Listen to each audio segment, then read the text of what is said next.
Okay,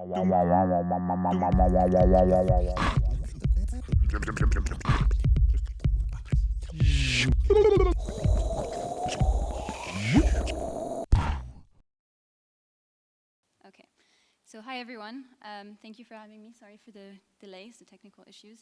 I'm a researcher at Forensic Architecture, and I'll be talking about the work that we do there. So to give you a sense of what that means, I thought I would start with mentioning an investigation, which is the case of Harith Augustus, a man who was shot to death by police in South Chicago. And it happens during a quote-unquote investigatory stop, which you can see on the screen. Harith is fully cooperating. He is reaching for his gun license in his wallet, and it ends with him on the ground, shot 5 times, his gun still clipped to his waist. And on the screen, you can see the turning point as the police officer essentially starts to reach and grab him. So this investigation summarizes some of the key aspects that our work, deals with. And that is operating in conditions of conflict, so in this case of case police, violence in Chicago, which are often documented in various media forms, here through security cameras, body cams, you can see on the left in the red rectangle. Sorry. Which we then essentially map, model, and analyze in detail. And here you can see an example where we cross-reference multiple sources to triangulate the precise location and position of each individual in the scene. And so then we work across a variety of temporal scales, in this case through 6 temporal scales, from the kind of instant, the granularity of the split-second moment, which is what you're seeing on the screen right now, to essentially the years that led to that moment. And finally, what we do is we prepare a report of our findings to present in a given forum. And in this case, this was an exhibition, but some of these forums are political, some of them are juridical, such as courtrooms or public tribunals. Some of them are academic or artistic, and importantly, each of them have different rules of evidence. So who are we? Forensic Architecture is an independent research agency which is based in Goldsmiths University in London, and we produce spatial investigations into human rights violation cases, including violence committed by states, police forces, militaries, and corporations.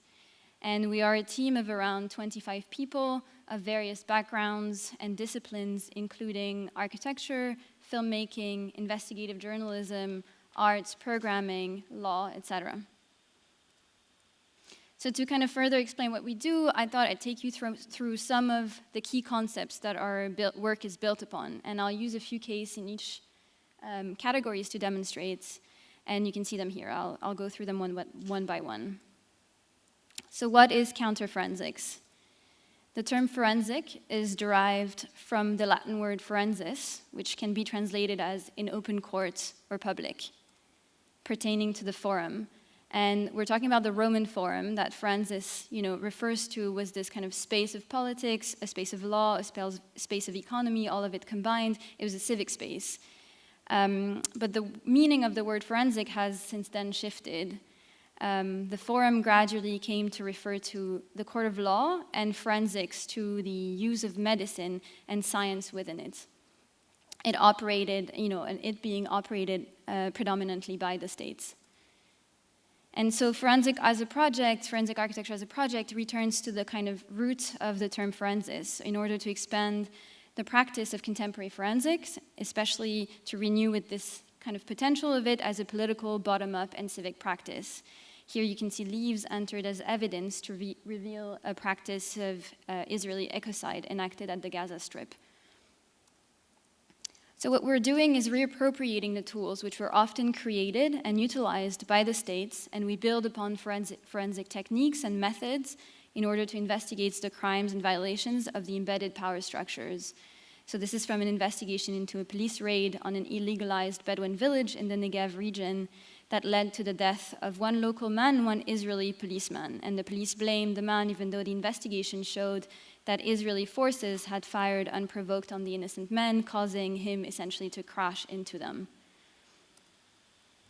So in Eyal Weizman's words, our director, what we're doing is inverting the forensic gaze. So returning to the case of Harith Augustus that I started with, in this investigation, we're not only reversing the subject of the investigation, the video is not playing, but the subject is no longer Harith, but the police officer. We're also reversing the gaze from the perpetrator to the victim.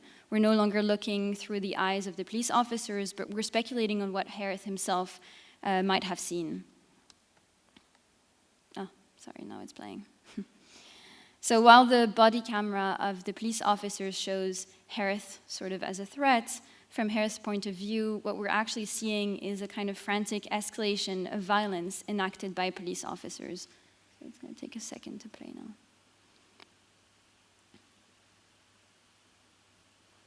So now it's reversing, and you can see the event happening through the eyes of Harith.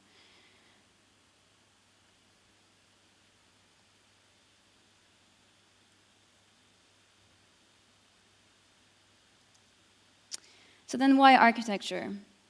The term forensic architecture has previously denoted something slightly different. It designates the work of building surveyors, that is, people doing kind of careful analysis. Oops, sorry. Not playing? Okay. It designates the word of building surveyors, that is, people that are doing essentially careful analysis of structure, establishing cause of collapse of damage, or damage undergone. And they also use animations and 3D models to illustrate not only the damages, but the dynamic use of buildings. This is a clip from the Grenfell Tower inquiry in 2018, which is a fire that caused the death of 72 people. So this diagram was presented as an evidence at the Grenfell Tower inquiry, and it's useful to understand that architecture is not a static, motionless thing. It's dynamic, it's always in transformation, it's reacting and registering forces, and during an incident, these forces make themselves apparent, and not just kinetic forces. So by examining essentially the built environment, you can reconstruct the processes and all the narratives and transformation that led, of its transformation. So you can start to read events, you can start to read forces, power structures through the marks that are inscribed on its walls. Architecture then acts as a spatial record, and in the case of Grenfell, here we have a record of all the neoliberal decision-making which led to the use of non-fire retardant materials. Here we see across different forms of media in time and space, we see the record of the destruction of culture enacted by ISIL in Iraq.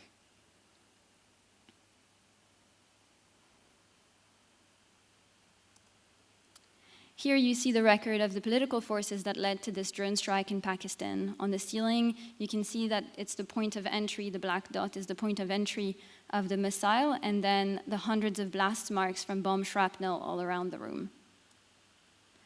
We can see lines drawn in the sand and hard borders being erected, facilitating the violent pushbacks of sub-Saharan refugees in the Spanish-Morocco border. Or we can see rivers at the border of Europe, here the Evros-Merrick River, extensively being militarized and weaponized to deter and let die those who attempt to cross it. So forensic architecture exists because not only because contemporary conflicts and human rights violations are increasingly taking place in urban areas amongst homes and civilian neighborhoods, but also because conflict has become increasingly mediatized in the last decade or so, or ever since people have been using their smartphones. Incidents are now often related to the world by fragments of video materials, turning civilians into citizen journalists as they recognize, as we start to recognize the power of the image in real-time storytelling. But it's often fragmented and complex, and understanding what has happened can be difficult, and that's where a practice like forensic architecture comes in to tell the story of what happens in between these media fragments. What you're seeing on the screen here, by the way, is the collected evidence of nearly 1,000 cases of police brutality during the recent Black Lives Matter protests in the US. So indeed, as a practice, architecture is capable by placing kind of media artifact in space and time, tracking actors over image frames and audio files, of reconnecting essentially these broken links in the unfolding of events, which becomes in turn a crucial tool in the analysis of violence and the pursuit of accountability. Which brings me to the notion of evidentiary aesthetics. So in addition to eyewitness accounts, as I mentioned, the footprint of conflict today leaves behind a cloud of data, a collection of image, fragments, videos, tweets, and metadata, seemingly unrelated to one another. And when such media enters into the legal processes as evidence of human rights violation, their technological thresholds becomes, in fact, the locale of a political struggle. They are fought over, often with the same amount of intensity as nation fights for their physical borders. Eyal Weizman and Tom Keenan have written about the video recording and trial of a group of US police officers for the attack on Rodney King in 1991 as this turning point for the production and narration of evidence. His attack was captured on a neighbor camcorder depicting King's lying in the floor while a group of police officers beat him. It was massively circulated in the media, illustrating the kind of scale and the scope of police brutality against Black Americans. But when it came to the trial, the defense turned what was considered at the time irrefutable footage in their favor by kind of using techniques such as slowing and quickening and pausing the footage at particular moments. King's gesture, which were perceived in real time as him defending himself from incoming strikes, were now seen as aggressive acts. And then this essentially illustrated evidence turned the trial around at this critical point, leading to many of the police officers from actually being acquitted. So, the evidence here was narrated, a second truth was inscribed upon it in simple terms, so essentially you see, now the defense doing that. So in simple terms, no evidence ever speaks for itself. So using very detailed and careful spatial and media analysis, what we're doing is essentially communicating through the source.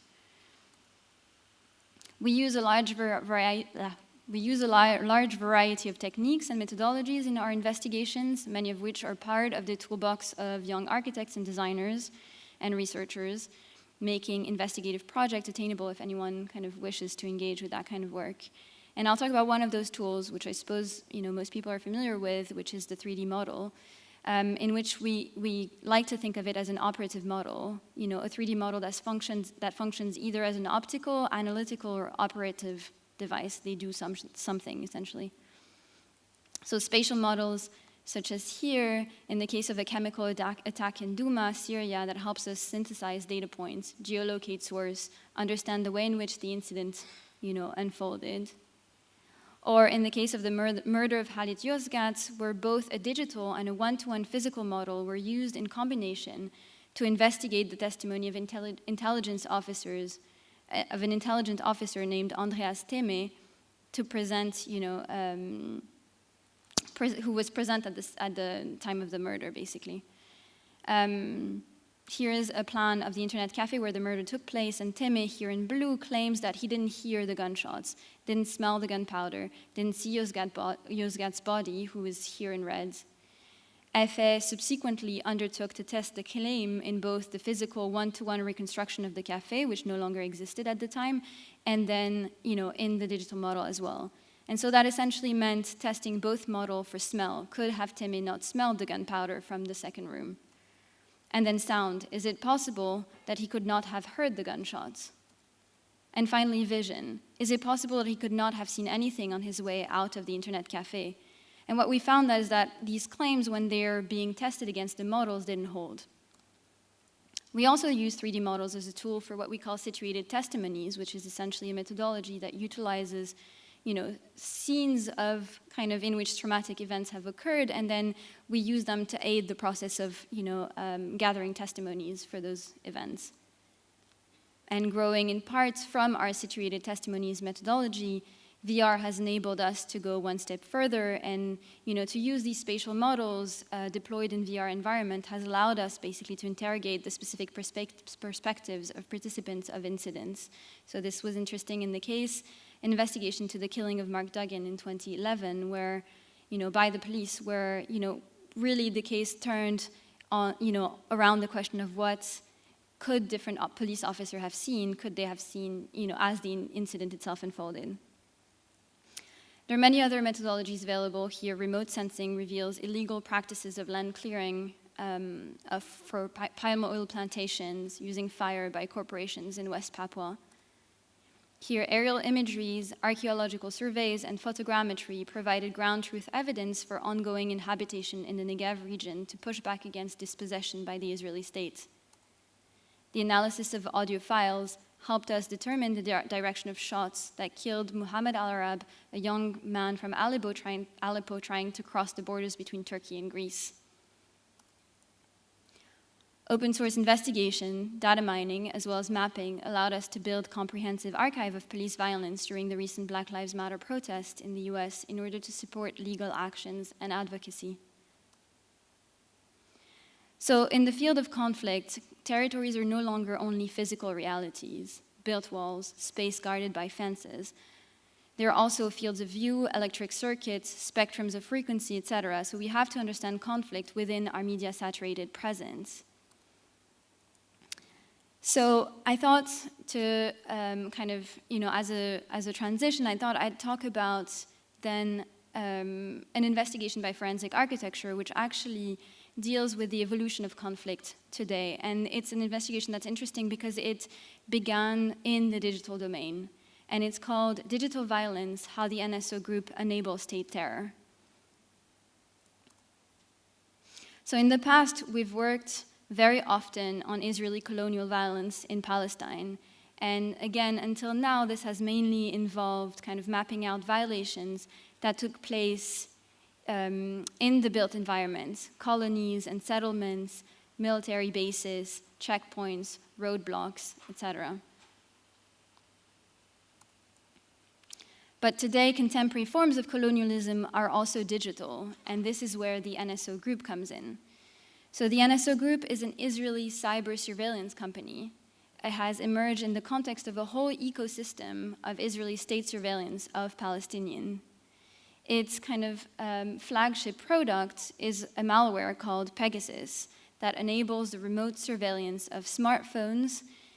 And so Pegasus essentially is quite terrifying. It can access your private messages, your phone, it can intercept your phone calls, it can access your microphone, and it can record your conversation. It can do all of that without ever having you to interact with your phone or allow for it to happen.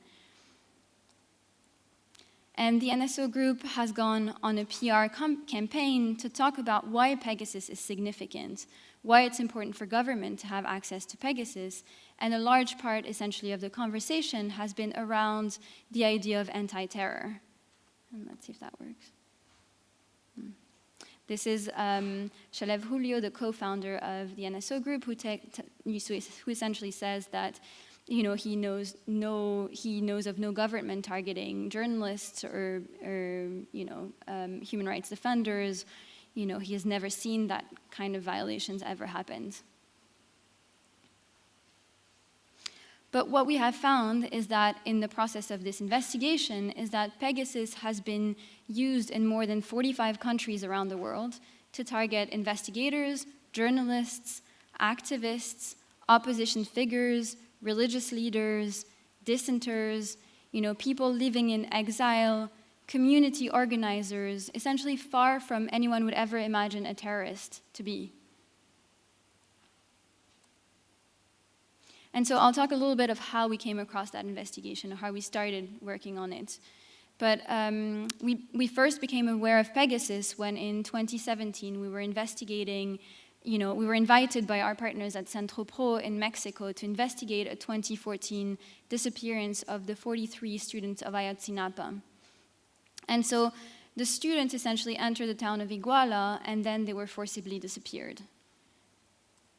And through the investigation, we collected an enormous amount of information and videos and photographs, CCTV footage, camera footage, to investigate essentially what had happened to those students. And together with our partners, we were able to show how some of Mexico's state and federal agencies colluded in the crime and how other state agencies essentially covered it up. And that was, as a result, I mean, that was a very controversial case in Mexico, and it was exposed, as it was exposing kind of huge level of state complicity within the case. So following the investigation, lawyers at Centro Pro informed us that the NSO malware Pegasus had been used to hack the phones of some of their staff. And we also learned that when journalists like Carmen Aristegui, who was also a friend of ours, began to report on the case, they themselves became targets of the state. We were also in touch with the legal team that ended up by representing the journalists against the NSO Group, and they themselves were then targeted. So what we're starting to see is that the ways in which digital violence started spreading across networks of friends and collaborators, and therefore that's when we started we began investigating. And so from a conversation with the lawyers who were challenging the NSO Group in court, we understood that what was missing was in fact an image of digital violence, because digital violence is actually a form of violence that is otherwise entirely invisible. And on the screen here, there is a quote from the NSO co-founder Omri Lavi. "We are a complete ghost, we are completely transparent to the targets, and we leave no trace." When we consider NSO's malware Pegasus, we're talking about advanced state-level software that is hard to detect, that doesn't really rely on agency of the user, and that has very limited legal and political avenues for accountability. So, essentially available data is scarce, and what's more is that each story, of each target of NSO is actually being reported on in complete isolation from one another.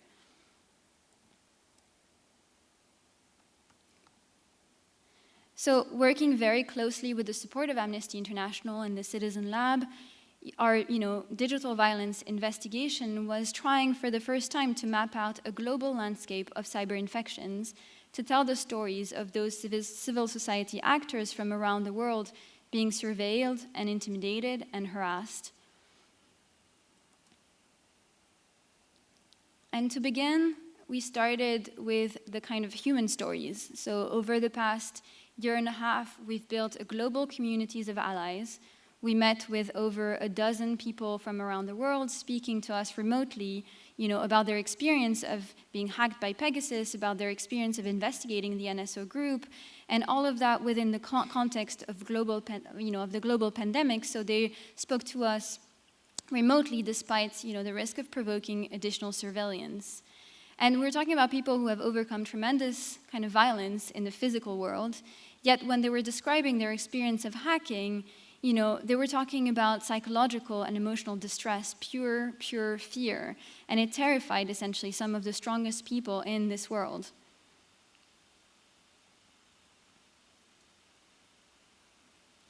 And then we used open source ethos, the kind of open source ethos of forensic architecture, which open source, I'm sure but it is looking essentially at everything that's in the public domain. So we looked at every report of hacking that we could find. We collected and verified data from hundreds of news articles, legal documents, corporate documents, and then we placed all of these things within an interactive 3D space to build this image of what digital violence actually looks like. Now, we collected this information knowing that it's only a fraction of what the actual hacks are.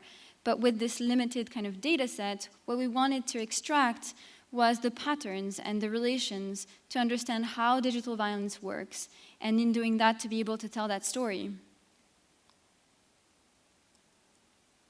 And so I'll show you how the platform is or works. So we did this according to the individuals, and this, which are the lines, and then the states that operated this surveillance. So instead of focusing on kind of a single person or a single organization, we now try to look at patterns across fields of operation. And here are some of the things that we saw. So first, we learned that hacks, here in blue, rarely target individual alone. Digital infection actually moves like a contagion across networks of collaboration and networks of friendship, essentially trying to break those ties, to silence those people, because if you're not, if you are being hacked, you will not be contacted by your sources, you will be scared to contact others. So it's like trying to break these networks of kind of collaboration.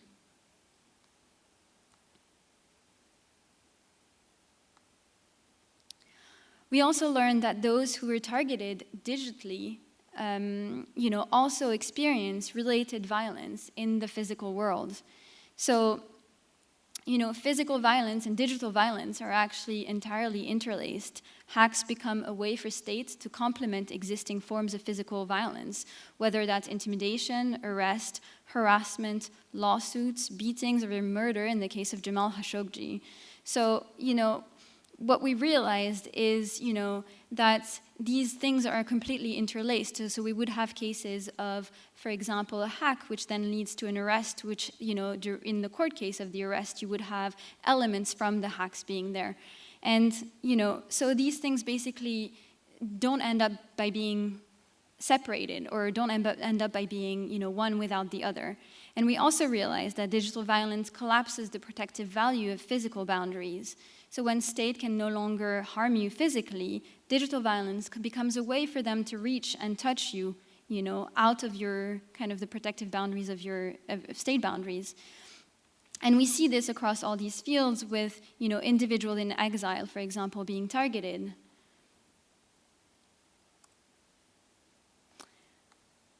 We also learned that investigators and lawyers working towards accountability were also targeted, so that's what I mentioned earlier.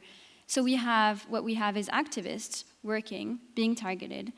Then as they hire lawyers to defend themselves, these lawyers become themselves the targets, and it goes on. So in yellow here on the screen are the targets of, the targeting of the Citizen Lab, and members of the legal team, basically by Black Cube, an Israeli private intelligence company with ties to the NSO. And what we also see is that digital infections interrelate with political events. So each of the individuals we talked to were documenting specific cases of state and corporate violence around the times that we know they were attempted infections happened. So this is not incidental, and this is on the screen, it's essentially the white lines that you see. And then, what we also looked at is the corporate affiliations of the Nso Group, and essentially seeing that its kind of tentacular, structure of the company basically may have enabled the Nso Group to contract its softwares to countries with which Israel has no diplomatic relations. So those are the green lines on the screen, the corporate transactions. So all these elements, again, being seen independently from one another, when you put them together, you start to be able to determine patterns and relations between things. And very importantly, we also essentially documented all the forms of resistance, all the exposures that have been made, of NSO's work, moments where those people who have been targeted essentially started to speak out against this rising form of state violence. That's everything that's in purple, showing essentially that NSO is not a ghost and they are not transparent. And maybe if we're walking away with one thing from this project is that people are not being silenced. If anything, they're becoming more empowered, more organized, angrier, and standing up. And they're saying, that they're going to continue to do their work and continue resisting. Thank you. I know there's no Q&A, but if anyone has a question, feel free to ask me after.